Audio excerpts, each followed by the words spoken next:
বাইজিৎ ভাইয়ের আব্বু অবয়বটিকে সেখানে, মানে যেখানে অবয়বটি দাঁড়িয়েছিল সেখানে তাকে একটা অদ্ভুত দৃশ্য দেখতে পান।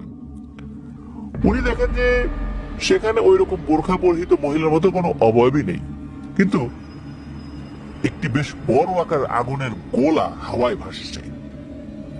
বাইজিদের আব্বু সেদিকে তাকাতেই আগুনের গোলাটা কিছুটা উপরে উঠে যায়, সা করে দ্রুত গতিতে বাইজিদের আব্বুর দিকে ছুটে আসে এবং ওনার কাছাকাছি এসে ওনার মাথার উপরে কয়েকবার চক্কর খায়।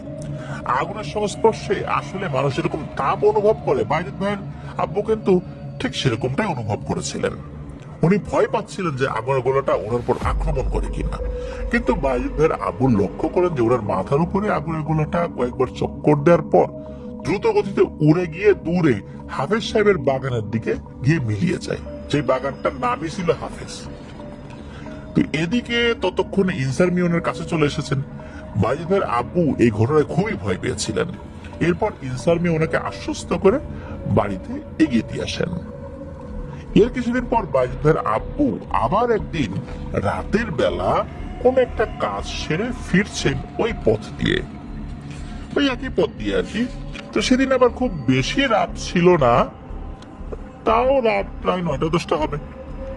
ওই জায়গাতে যেখানে মূল রাস্তা থেকে নেমে নদীর পার শুরু হয়, সেখানে বিষয়টা এমন যে মূল রাস্তাটা একটু উঁচু এবং এরপর নিচু হয়ে কিছু